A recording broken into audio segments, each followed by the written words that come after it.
Yeah, I saw there was a... The Timucuan Ecological and Historic Preserve in Jacksonville is a site of beauty, history, and majesty. Jeffrey Johnson is a park ranger here. This 46,000 acre behemoth that is the Timucuan Ecological and Historic Preserve, which, it's interesting, it's the only ecological and historic preserve in the National Park Service system. So it's a very unique place. Within the bounds of the preserve lies the Fort Caroline National Memorial. This year was the 450th anniversary of the fort's founding, but the historical accuracy of the fort's location is being called into question.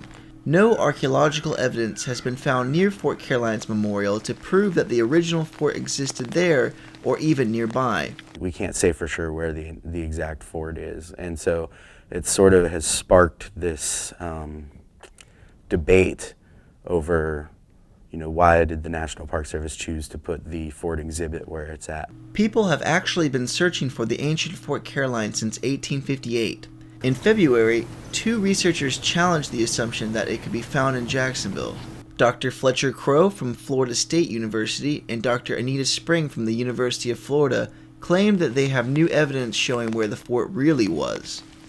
They claim their analysis of early colonial-era maps, linguistic analysis, and other factors show the fort was actually located near the mouth of the Altamaha River in southeast Georgia, 70 miles north of here. The history is not lost, just the location is lost, which, when you really think about it, which is more important.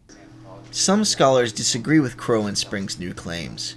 Dr. Keith Ashley is the coordinator of archaeological research at the University of North Florida. I still strongly believe that it's on the St. Johns River. It very well may be in the marsh area. So I think it's in the general vicinity. Spring from the University of Florida intends to back her claims with archaeological evidence. In an email she stated, "Going forward, we will be interested in having well-credentialed and experienced archaeologists to work with us on the project." I'm interested in reading, the report on the archaeology that they do out there and kind of like to see what they find.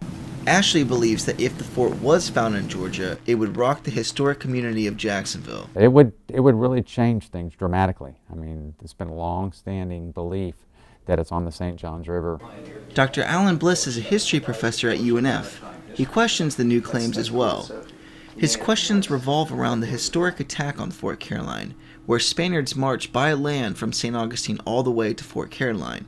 Historic documents show us that Pedro Menendez and his troops made this march to Fort Caroline, attacked it, and returned victoriously in 12 days or less. The assertion that Fort Caroline's true location actually lay some 70-odd miles to the north, near Darien, Georgia, makes that time lag more problematic. It just seems quite a bit less likely that he would have been able to accomplish all that and cover that imposing amount of geography. Crow and Spring counter by saying the Spanish actually marched from a camp on the St. Mary's River in Georgia, following trails made by Native Americans.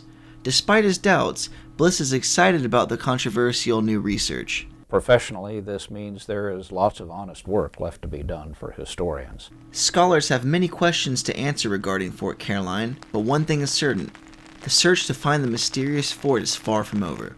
Andy Leverett, Inside Jacksonville.